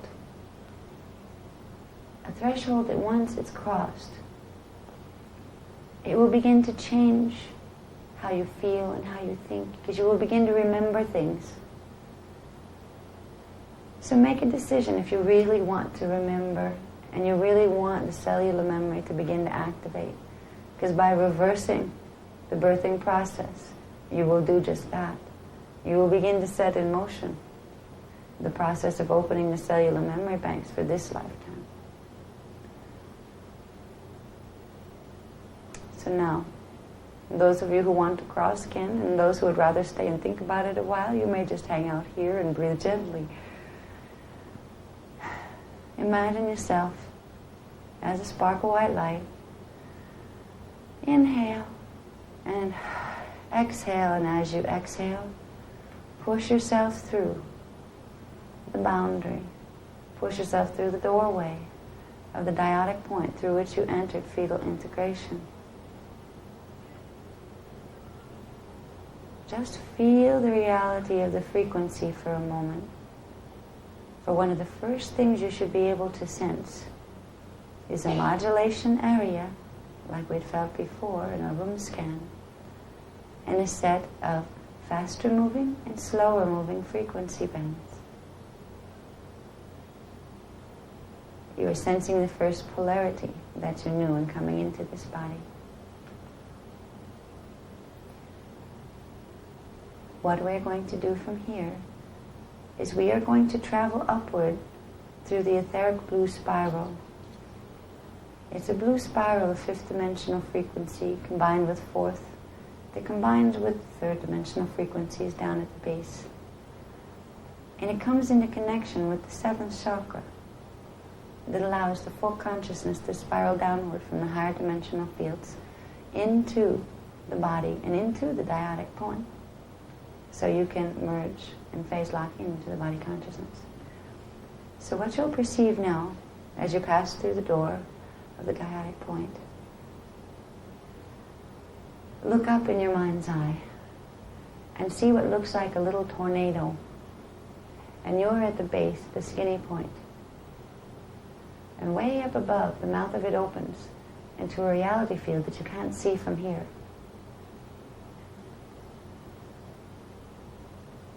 Take your little spark of consciousness and begin moving it upward through the rings of the spiral. Upward. And as you move upward, feel the feeling of the frequency increasing, where you're moving your consciousness into a higher dimensional space. At the top of the spiral, notice that there is a plane that extends out on a horizontal level. It seems to go on endlessly. It's kind of like a blue-black translucent plane within a blue-black field of energy. And you can see this spiral of energy now as more of a bluish-gray spiral that moves downward to dimensions below. When you came into body, to get here from the fourth dimension, you had to spiral down that spiral. And everywhere in everybody's integration imprint, there's a little bit of a quickening around the heart chakra area. That when you start to redo what you did to get here and move yourself into that spiral, you get a little scared, like a free fall feeling, like jumping off a cliff with a bungee rope. Imagine yourself standing on this plane of energy and looking down into this vortex that you know you have to jump into. And also imagine yourself now looking around at the other people who are standing here. They may look like people, or they may look like light forms, or little dots of light. But they are the family and friends that you left behind to come on this journey into this incarnation. And before you leap down and go through this spiral, I want you to try to feel the reality of their presence. For many of them are still with you. Imagine you know now that you're going on a journey, and these are people that loved you very much and that you love too. And some of them have agreed to meet you here, and others you know you won't see for a time. Some of you will feel a sense of joy and excitement about your new endeavor. Others of you will feel a sense of sadness of separation, but in knowing that it needed to be done. Try to allow the feelings of the separation, your original separation anxiety from your higher parts and your higher family. Try to feel this reality. As your field begins to pull apart from their fields, imagine yourself now as a spark of light, slowly moving over to the center of the spiral that goes down, but not moving down yet, just hanging there. Looking back at the edge of the platform and seeing the beings that you're leaving behind standing around you. Try to feel your original emotional imprint that you came into this body pattern having. For that point of departure, whatever you felt at that point of departure will have come with you as one of the first emotional imprints that has imprinted the fetal body. And that will have built within the life pattern in this life. If you felt abandoned when you began to make your separation from your family of light, perhaps they insisted that you go because they knew it was best for you, but you really didn't want to, and they pushed you away on purpose. You may feel a sense of abandonment, and if you did, you will bring it with you, and you will repeat the pattern here. So this is one of the places that need to be healed. If you felt a sense of terror, knowing you were entering a level of consciousness that had to do with beings that were not as aware as the ones you were used to, particularly as Oraphine, knowing you were coming into a reality field, that people could be very harsh within, and that people had forgotten to love each other within. It could have been a very terrifying first emotional reaction to the fetal integration process. And if it is, you'll feel it around the back of the shoulders. You'll feel it around the 6th and 7th Kathara spheres, or Kathara centers in the Kathara grid, around the heart chakra, in the back, in the will center. You'll begin to feel it resonating and making you jumpy. And you may want to scream, because some people really want to scream because they really don't like the terror that they know they're going to engage in when they get down here and find themselves separate again. That is another part of the imprint we are going to heal. But first it must be acknowledged. The terror of separating from that which was most beautiful and loved to us, our eternal selves and our eternal family, We're coming in. We're coming in and alone. We're going to think we're alone here. It is a frightening feeling. Allow the fear to be with you. Just for a moment, but enough to feel it, for it needs to release from your core emotional body imprint. If you want to be free and reclaim your power and your eternal self and your family, let it move through you. And if you feel it coming up, it will probably come up around the heart chakra and also down around the waist area and maybe in the back of the head. Wherever you feel it coming up, take your hand, your right hand, and begin to just simply wipe it out of the field. Move it away from you and make it dissipate within the field. Push it away a bit. Wherever it is feeling the fear or the hurt or the sense of scaredness of entering that spiral, move it out in the field and know that your higher levels of self will clear this for you. The idea is to get it away from the body. You are beginning to break up core miasmic patterns, core patterns that were set at fetal integration. You may feel it tingle all the way down your arms. Clear the arms. Just move it away from you. And let this be part of the burden released. That is the first part of the burden to release. There's another part that is even more traumatic. But when it heals, the light that comes is even more joyful. And that is the part of the free fall when you have finally entered the spiral and you temporarily have lost complete control. You had agreed to come. Once the agreement was made and your consciousness gets phase locked into the incoming current into the body, temporarily you feel a total stripping of your power and a total stripping of your will. You can't change your mind at this point. Many people react at this point with utter rebellion. They utterly refuse to be in the body anyway, and they fight it, they fight it, they fight it. They will keep themselves disengaged if they possibly can and hang out in the astral field rather than integrate into the physical body structure. They will make sure that the body doesn't get them. People who have this experience coming into fetal integration will try most of their lifetime to keep themselves separate from their bodies. Their bodies will seem very much like an entity unto themselves. They will feel they have very little control over what the body does inside itself. And they will also feel resentment toward the body. They will feel a hatred toward the body because they are perceiving the body as a captor. And in a way, it definitely is, with the gene codes malfunctioning. So there's an imprint in all of us that has a bit of rebellion against entering the body pattern. And when that is imprinted into the body pattern, it becomes a core pattern of self-loathing, of hating oneself because you are in body, and of hating the body because of the perceived limitations that it means. As perceiving the body as what stands between you and your eternal self, this horrible matter substance that you are becoming imprisoned within, a slave to. So many, many people end up with self-destruct, impulsing, coming from the core level of fetal integration because they're in a very big hurry to get home. And they know it's not proper as they grow up to destroy their body, and they're taught it's wrong.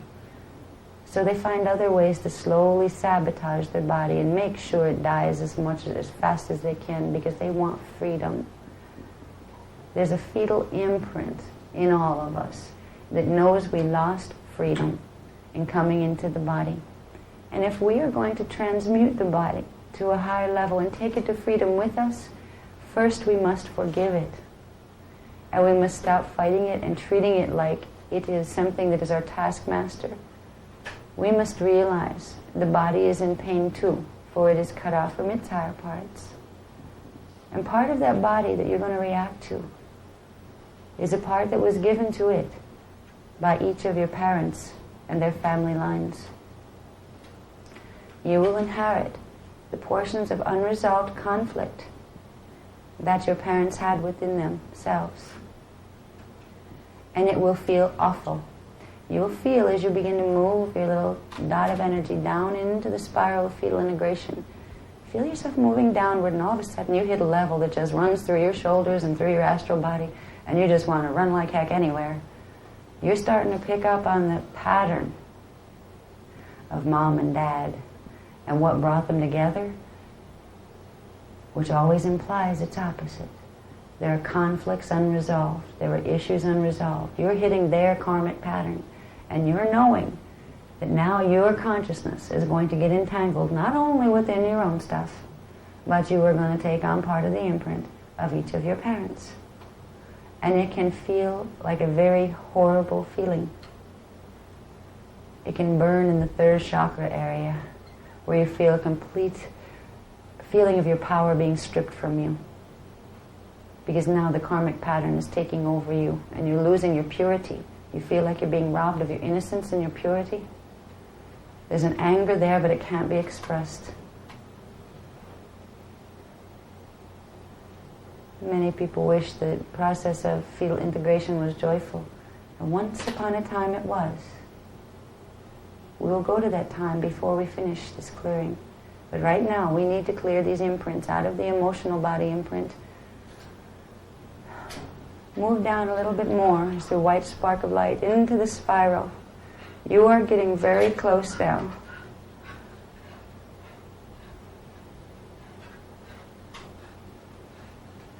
You are getting very close now to the dyadic point where you will enter the first stage cells and where you will spiral through the seventh chakra all the way through into the body pattern. At this point, you've hit your trauma phases, your anger, your resentment, your resistance, your disgust, your terror, and your horrible, horrible sense of growing homesickness. You go to a space just before you hit integration of acceptance, where you release and you just let go. It is a point where your eternal self sends you a little burst of energy to help you get into the body, but also to let you know that you are and will be all right. Try to focus on your consciousness as a little spark right at the tip, the little tiny tip of the spiral that brings you into the dyadic point. And right there, imagine yourself getting zapped with some energy. Make it whatever color spectrum is most comfortable from your eternal self, reassuring you, giving you extra support and energy. You will be okay when you enter this process. Feel that self that had gotten all tied up in the emotion and in the fear. Feel it begin to relax in the knowing that yes, it will be all right, and it is sustained always. The eternal self will never, ever leave its side. When it's time to fully stretch out into the body, there will be a feeling more so of acceptance. That communication from the eternal self, for some, will be enough to restore your joy. Oh yeah, this could be neat. Yeah, I've done this before. Okay, I'm not going to get so upset about it. These are the babies that come out bouncy. They come out with cheerfulness bouncing all over them. They smile a lot. They sleep well. They're just the little angels from heaven that are totally at peace with their being in a body.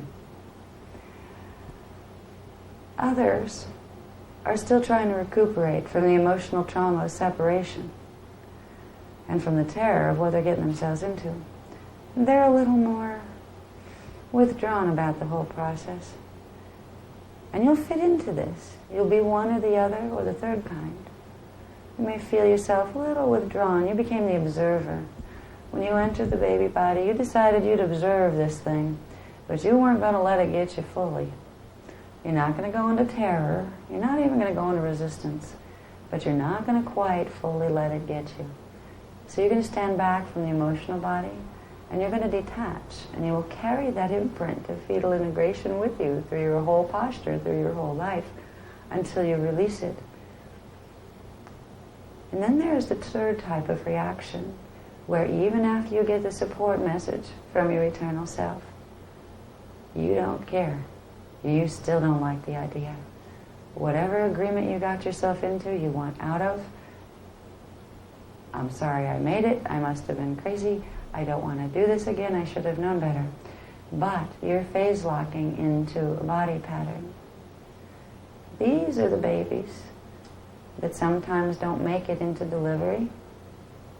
These are the babies that sometimes have horrible, horrible deformities in the last 2 trimesters of development, because they're literally trying to pull themselves out of body while the body's trying to pull them in. And it messes up the whole biofield system. Some of them aren't so noticeable as physical defects. They instead become patterns of disharmonics within the subtle body systems. And most people carry that, because most people come through with that aversion imprint in this time frame. So you'll find a part of yourself that came in and just said, yuck, I won't play. It decides to make a mask. Fine, if it has to be alive, I will give it a personality. But I refuse to associate with it other than that. It is not me. When a stance like this is taken, there's a level of detachment that goes far beyond the observer. It goes into the refuser to feeler. It goes into a type of consciousness orientation in the body that can create 2 types of things. It can create a life posture of not being able to connect with anything or anyone deeply because it just hurts too much, so you just refuse to do it.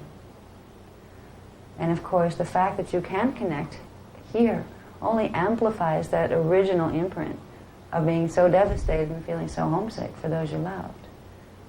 So people like that can live in very quiet misery, feeling their own lack of ability to connect. Some of them will even know that they did it. Yet down here, things are scary. People are screwed up. They're not as trustworthy as they are in the higher places. So how can you open yourself? These are the imprints that grow out of these fetal imprints, where we're afraid to connect with each other, afraid to connect with ourselves and our world. Others who built up a lot of emotional energy behind this imprint start to short-circuit their own neurological structure. And it can go anywhere from chemical imbalances into pure psychosis. The people that can run around and do horrible things to other people and feel utterly no remorse. Some people are capable of that on their own. Others have help from astral field possession. But you don't need astral field possession to become an emotional monster who is not able to feel. What you need is a very, very deep terror at the birth imprint. That any good and lovingness and joy that you had felt, and any goodness you had felt to those you were connected to on the other side, becomes turned inside out and convoluted and perverted into something that comes out as hostility with no focus at all. Everybody carries some of these pains. So when we look at mass murderers, psycho killers, rapists, all these people that do horrible things, perhaps we can look at them with a little more compassion if we realize that they have a horrendous birth imprint in there that's really torturing them, and so they torture other people. It can develop compassion in us. For if we can develop compassion toward others with this, we will start to develop compassion for ourselves. If you look back through your life as you're sitting there as a spark of light, just ready to the final drop into full fetal integration, and you're getting a chance to review what's going to be and who you're going to become and what you're going to do, like you know now what you've done. I want you to look at yourself with total and utter forgiveness and total and utter compassion. Because whatever it is you've done came out of places that were far beyond here, and you can't place blame on them here.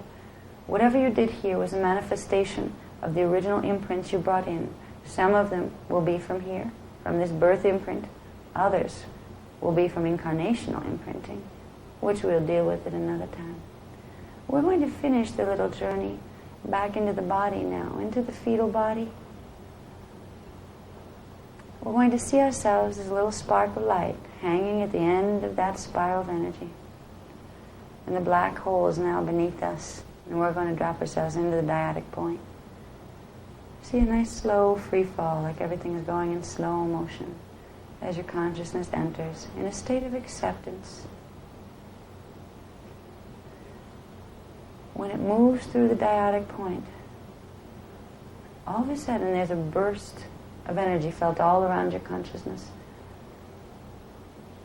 And many colors flash very quickly. Nothing makes sense. It's a blur for a moment. And then a sensation of pulling starts to pull from the top of your little spark of light. And it's pulling you up and stretching you out as if you were made of taffy. You're beginning to feel the consciousness spreading into the cellular code, into the molecules, into the infant fetal pattern. And there's a feel to this as you impress each cell with your new consciousness and your new pattern. And you begin to know the pieces of your parents that will now become pieces of you. It's a get acquainted time in the fetal integration process. If there have been karmic issues with your parents that are carried in their fields and in yours, you will find other points of blockage here. But they can be cleared with karmic release exercise. This time we're just releasing from the fetal integration for this lifetime.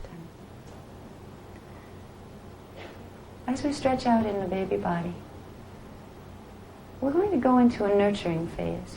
Because no matter how lousy our parents might have been, or how great they might have been, or how scared we were when we came in, there's one thing that's consistent. At least for a time, we were surrounded by total nurturing, even if our parents weren't nurturing people. The universe sends through a mother's body currents of energy that come up from the earth, where the portion of the earth joins with the mother. Even if she's not capable of sending the right vibrations to the child, the earth is. That vibration is carried within the amniotic fluid and with the fluid surrounding the baby body. So for a moment, try to imagine yourself as a tiny fetal pattern or a bigger baby pattern within the sac. Feel the safety of the sac around you. It's like a sac of silver energy. And it has cool fluid. The fluid feels just a little cool compared to what you feel inside. It's really very warm, but you are very hot. Feel the safety of the amniotic fluid and the amniotic bag around you. That is your little world for right now. And that is your place where you can gain some stability when you move into the fetal integration process. This is a place for fetal healing. Try now to separate the vibrations, the feeling between the earth mother vibration coming up through the telluric realm into the amniotic fluid, right through the components of its molecular structure surrounding you. That would be the higher frequency vibration surrounding you and nurturing you with love. And then become aware of the other vibration that's of a bit lower frequency, that's the part of your mother pattern that is not assimilated yet, your mother's shadow. And that is the part that feels uncomfortable. And it is usually the shadow that we most remember and carry with us as we move through into birthing. What we're going to do this time is reprogram for a moment the fetal memory, where we're going to start to feel, instead, forget Mom the biology. Let's go to Mom the earth. Try now to hold two focuses, one of yourself in the amniotic sac and the other of the earth core. And now bring the two together where you picture the amniotic sac and the baby body within it, moving to the core of the earth and being surrounded by silver light. Feel the Earth Mother as your womb. For this will help you to transcend any issues or harms that have come through the relationship with your birth mother here. The mother of all of us is the Earth Mother, and that is a loving mother. Just breathe in as a little tiny baby body and try to feel what stage you're at right now, because this will give you a clue as to when you got fixated with some of the pain patterns.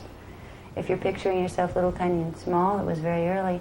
If you're picturing yourself as a whole-grown baby with fingernails and eyelids and everything, then you were close, very close to the time when you were going to come out. It will be different for everybody. By getting a visual or an impression of the size of the baby body, it will give you a very strong clue as the age of the fetus in which you integrated. It will give you your fetal integration time frame. Some people do not integrate until after the baby body has passed out of the mother's womb. There are literally babies born without souls integrated. They have about 36 hours before the vibration of the tissue of the baby drops so they can't integrate anymore. They hang out in the astral field. The souls hang out in the astral field, making up a decision whether or not they're going to do it. You may have been one of those. If you can find how you came in, start to get in touch with it. You'll know, possibly by the process of elimination.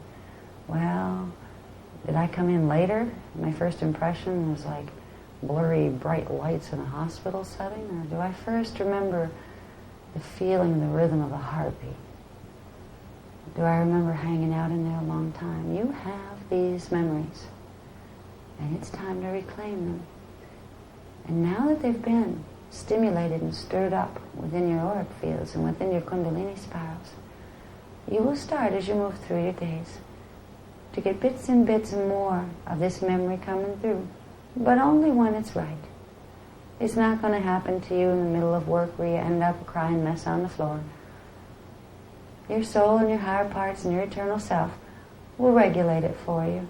But what needs to be cleared here, your eternal self will help you to begin clearing, and it will help to show you how you can help clear it. You've made a tremendous leap simply by releasing this imprint right now. Right now, each of you are carrying within your fields the original spark of entry. And in each of your fields, in the fourth dimensional level, you can see an imprint, an overlay of the time frame, the time vector when you did indeed integrate. It is with you now and it is active in your field. You can pull memory from this whenever you command yourself to do so. If you haven't allowed yourself to remember too much in this room, it's because you're still resisting connecting. You're still resisting feeling, particularly in a group of people. You'll want to go home and do it there. Ask for the release there, where you feel more safe. And when you ask for the release of the core trauma of fetal integration, remember to place yourself inside the amniotic sac, inside the true mother of the earth core, who is totally non-judgmental and filled with unconditional love. You will heal by allowing that energy to run through you. You will not heal by holding on to the trapped pain and terror. And you can also, now that you've opened these channels, ask your higher parts to allow you to know who that family was that you left standing on the edge when you jumped into the spiral to take you in. Ask them to let you know who they are, and if there is a name that you can use of any one of them that's willing to communicate with you still and now. There will be one for everyone. Excuse me. We're going to lighten it up now. There's been a lot of emotional energy popping out in the room here. I can feel it up here on the stage.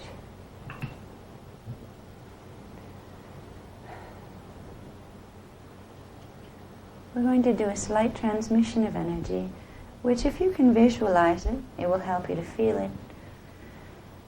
It's going to be transmitted through my field, through the heart chakra, and through all the lower chakras as well.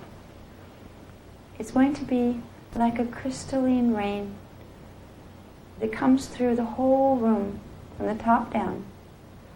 It's a frequency of silver white light, D11, D12 light.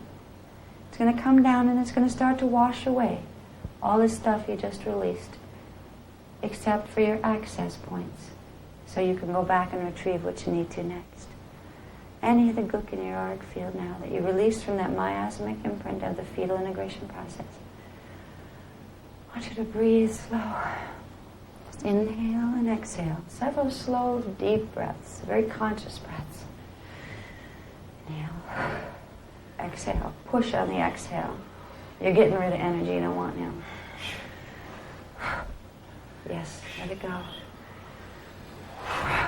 And as you push it out, see that silver white, crystalline rain-type energy coming down through your field.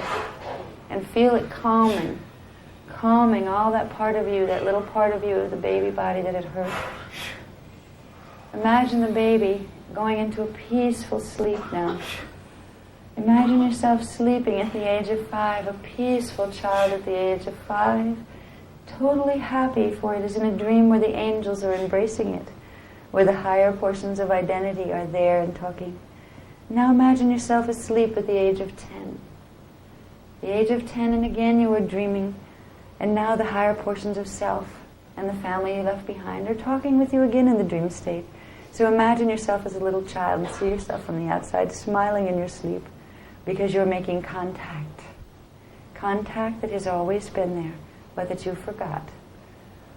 Now bring yourself back to the age of 20. You're more mature now. The perceptions have changed a bit. And at the age of 20, begin to feel with you the presence of yourself as an over-self. Your own over-self, that's you, the rest of you, that's going to embody. And that over-self remembers the family, and the family is very accessible there. From now on, you walk through life knowing, from the age of 20, you walk through life knowing you have a double right with you. It's not your anti-particle double. This is a part of you that is meant to lead you home, to lead you through, and to lead you up into the next level of evolution. And I want you to come back, count up kind of quickly, from 20 to 30 to 40 to 50 to 60, and stop wherever you are, to 70 to 80. Bring yourself back to now. And try to get a feel for what you feel like now, compared to what you felt like before you started this long journey. And we'll take a little bit of a break so we can get back oriented into our now space. And then we're going to spend some time talking about what we experienced. Thank you. Imprinted birth trauma that's stored in the emotional body imprint and also in the physical body imprint. What it did mostly was loosen up a time vector program in the base of the spine and the kundalini. There will be other associated memories that now that you have opened the portal that you came into this life with, before that, there were a string of other places that your consciousness had been. By opening the portal of the fetal integration and bringing that memory back alive into you, you will begin the process of bringing alive also the incarnational memory sequences that are connected to the rest of yourself. So you may start getting it now that that has been opened. That was a seal that was taken off in the first 8 cells. There were certain frequency seals that blocked that dyadic point from having consciousness move back and forth. That was the beginning of the gene code coming down and making you completely clueless as to who you used to be. That's been open now. So you may get it in the dream state first. You may get it, and this is one of the most common ways, by tripping over people who you shared lifetimes with. And all of a sudden you just know. They might not, but you know. And it's just an absolute certainty. And at first you might not know where. Who was I? Where was I? I know you. You'll get a lot of this. You may start getting dreams of scenarios or time frames or dramas. You may start having weird little emotional reactions to people like, why in the world am I reacting to that person? I don't even know that person. Yes, you do somewhere. This is the clue, the first level of clues, that you're starting to access your incarnational memory. You don't stop there, you just end up very confused. You will learn through, there's another process we'll teach before we leave, of how to track backward from the fetal integration point through layers. It's like an onion. There'll be layers and layers and layers. And eventually you'll get to the core of the onion. That was the first incarnational point in this harmonic universe. The first time in this cycle of lives that you entered dimensions 1, 2, and 3 from the higher dimensional fields. That is the point where you not only made the step from coming in from D4 and losing the part of yourself that went with D4, but that's the point when you made a decision to literally, temporarily sever your connection from your soul matrix and your oversoul matrix and your real eternal self levels. That's when you got stuck down here. And if you weren't stuck down here, you wouldn't still be here, because anybody in their right mind would be out of here by now, if they knew how to be, because there's much nicer places to be. And once you realize it, you also realize you have power to change this place. And that's why we're learning this. So we can learn to change ourselves, and we will change this place by learning this. So before, we're going to take a little break to give people time to stretch and get the knees back working and that kind of thing after we put, give them a little rigor mortis there going in alpha state. When we come back, we'll discuss more about what we experienced. And then before we leave, I definitely want to get in the exercise of getting you to trip back through the levels of the onion skin to find the core point of entry here. Because you'll go through all sorts of, you'll have Egyptian cycles. I mean, everybody has Egyptian cycles of incarnation. Somebody who feels they're not connected to Egypt, they just don't remember yet. There are certain race cycles that we have all been a part of. Even if we absolutely despise that time period, we were still there. There's probably a good reason why we despise it. We probably had a miserable time on that round. So there are ways to trip through the onion skins, back to the core, and just like we released some of the trauma here associated with the imprint of coming into this body, we can release the core imprint of our involvement with the race karma when we got involved here. And when we begin to do this, we begin to be free from the race karma that's manifesting on this planet right now. We begin to have control over how our personal hologram will manifest in relation to how the mass hologram is running within the planetary grids. So we'll get into that when we come back. I'm going to take, how long do you want for a break? I'll ask you. Any? 10 minutes? 10 minutes. 10? Okay, yeah, 10's good. All right, we'll be back in 10, and hopefully